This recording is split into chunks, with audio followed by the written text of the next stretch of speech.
Vous savez que dans le monde, que ce soit dans le côté scientifique aussi, d'autres vont vous parler de la Lune et d'autres vont dire la face cachée de la Lune. Ils ont déjà fait des films qui sont sortis sur ça, Transformers, ainsi de suite. Donc il y a eu beaucoup de légendes, beaucoup d'histoires sur la Lune.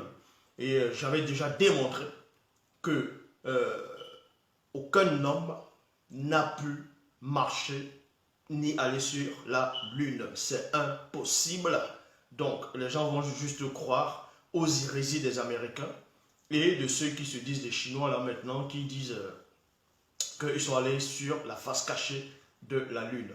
Et ils essaient de montrer des images qu'ils ont pu enregistrer, des fausses images trafiquées, pour venir raconter des hérésies, mentir aux gens. Et beaucoup de personnes qui ne connaissent pas l'origine ou bien c'est quoi la Lune, ils vont adhérer à ces mensonges, à ces esprits d'égarement, de confusion, d'hérésie. Donc, bon, depuis que le monde est monde, il y a beaucoup de civilisations, beaucoup de personnes ont adoré la Lune, d'autres ont pour symbole la Lune, d'autres c'est le soleil, d'autres c'est les étoiles, d'autres qui ont appris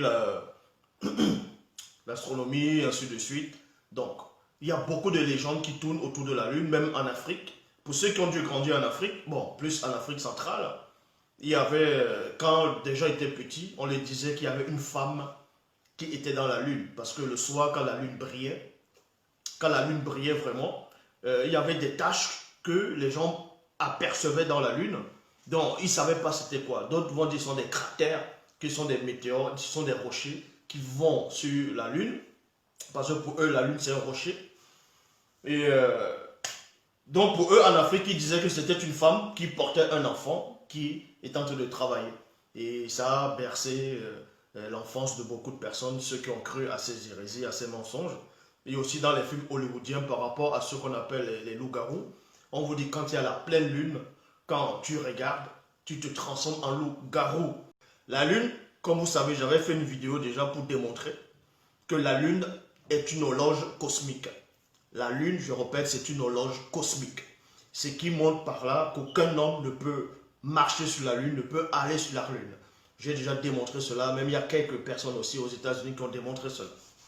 Donc, avant d'entrer dans le mystère même caché de la lune, c'est quoi la lune réellement? Parce que les gens pensent que c'est juste que c'est un rocher, c'est une lumière qui brille, c'est une planète, c'est un astre qui est suspendu dans l'immensité de l'univers.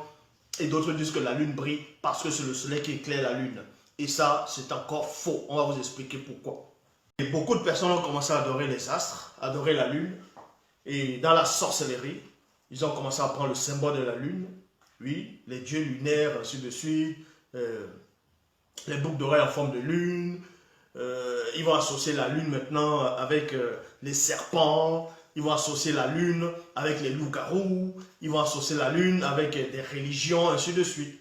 Parce que ils savent que la lune, derrière, il y a un mystère, mais ils n'arrivent pas à comprendre. Maintenant, ce qu'on appelle, dont on va dire les mécréants, les païens, tout ça là, eux, ils voient qu'ils ne peuvent pas atteindre, ils ne peuvent pas comprendre le mystère caché, mystique ou bien mystérieux de la lune.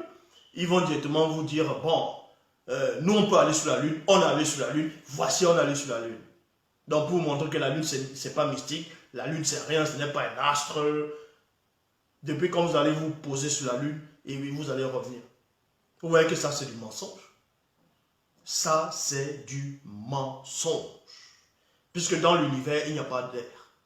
Il n'y a pas d'air dans l'univers. Vous allez respirer comment? Donc un vaisseau spatial va voler comment dans l'univers? En tout cas, ce que eux ils vont fabriquer. Ça va aller comment? On dit ils se sont posés sur la lune. Et quand on va prendre l'exemple, on dit ça c'est un vaisseau spatial. Vous voyez comment même ceux-là qui font croire qu'ils sont allés sur la lune, ils ne sont même pas intelligents. Comment se fait-il qu'on va fabriquer, on va dire un vaisseau spatial, le feu qui sort? Et pour que ça puisse se poser sur la face de la lune, il faut toujours qu'il y ait le feu. Vous voyez? Parce que c'est le feu là maintenant qui va faire en sorte qu'il y ait l'équilibre. Vous voyez? L'équilibre pour que ça puisse bien se poser. Et si le feu se coupe, donc le moteur ne va plus tourner et bah, ça va tomber. Donc, le fait que ça descende, ils vont essayer de filmer qu'ils se sont posés sur la lune, ils vont montrer les faux drapeaux américains. Et en dessous, la fusée, sous le vaisseau, le vaisseau, il n'y a même pas de cratère. Parce que ce feu-là, quand ça sort, ça doit laisser au moins des empreintes. Le feu-là doit laisser des empreintes. Ça doit brûler la surface où l'engin se pose. Là, ils n'ont pas pensé à ça. Parce qu'ils ne sont pas intelligents. Donc, il y a plein de petits détails comme ça qu'on ne va pas revenir dessus. C'est pour cela qu'il est dit dans Deutéronome, chapitre 4, au verset 2, « Ne levez pas les yeux vers le ciel pour contempler le soleil, virgule, et la lune, virgule, les étoiles, toute la multitude des astres, enfin, de vous laisser entraîner à les adorer et à leur sévir. Point. » Parce qu'il y avait beaucoup de gens qui adoraient la lune, qui adoraient le soleil, qui adoraient les astres. C'est pour ça qu'il y a eu beaucoup de mensonges. Quand vous allez voir une star, quelqu'un qui devient une star, on va dire, tiens, il y a une étoile qui est née.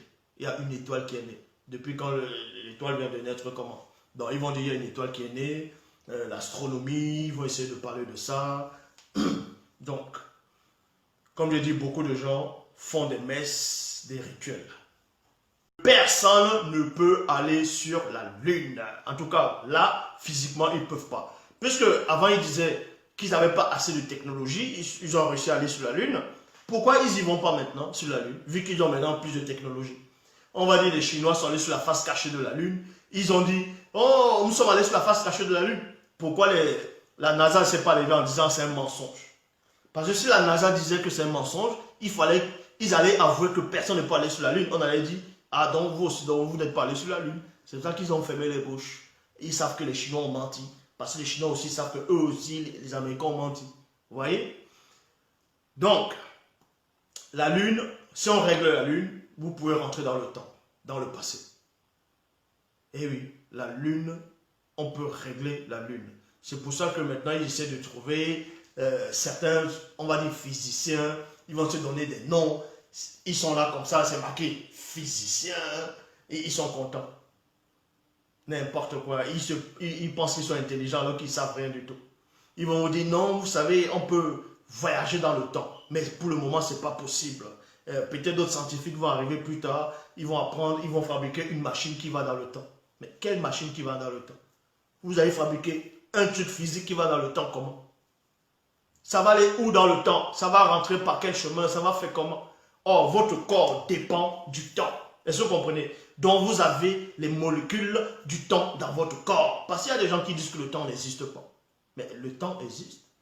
Eh oui, le temps existe. Ceux qui disent que le temps n'existe pas, quand ils étaient bébés, ils ont grandi. Mais pendant que tu es bébé, tu as grandi. On appelle ça le temps et l'espace. Il y a un espace-temps, il y a une période. Et cette période-là, tu grandis. Donc quand tu grandis, tu es forcément quelque part contenu dans quelque chose qui te fait avancer. Et c'est ça le temps. Les scientifiques viennent, ils veulent tout expliquer. Ils disent qu'il y avait d'abord ce qu'on appelle le Big Bang. Qu'avant ça, il n'y avait rien. Ou bien c'était les particules qui se baladaient dans l'univers. Bon, expliquez-moi donc. Puisque ces scientifiques disent qu'il n'y a pas d'effet sans cause. Bon, s'il n'y a pas d'effet sans cause, ce noir-là, ce vide noir, c'est quoi là? Vu qu'on arrive à voir ça. Eux, ils disent que ça n'a pas de commencement. Ils disent que ça n'a pas eu de commencement. Vu que c'est noir, ils ne savent pas c'est quoi. Mais expliquez-moi c'est quoi ce truc? Pour eux, c'est pas ça l'univers. Pour les scientifiques, l'univers, c'est l'ensemble des galaxies, donc l'océan d'étoiles, les gaz, le soleil, la lune, ainsi de suite. Pour eux, c'est ça l'univers. C'est pour ça qu'ils vont vous dire le commencement de l'univers. Non, c'est pas ça l'univers. Missipo, c'est quoi? C'est le trou noir. Là. C'est le grand vide noir. C'est ça l'univers, d'abord, premièrement. C'est ça l'univers. Et ça, c'est de l'eau. Ça, j'avais expliqué. L'univers, c'est de l'eau. C'est une autre forme. Sur d'autres températures, c'est de l'eau. Parce que tout a été fait à base d'eau. L'univers, c'est de l'eau. En plus, c'est l'eau glaciale. C'est pour ça qu'il fait froid là-bas. Même quand vous allez au fin fond dans l'océan, au fin fond, vous entrez dans l'obscurité, vous avez l'impression que l'obscurité est en train de vous presser. Et là, vous sentez la pression et vous sentez le froid. Il fait froid au fin fond de l'océan.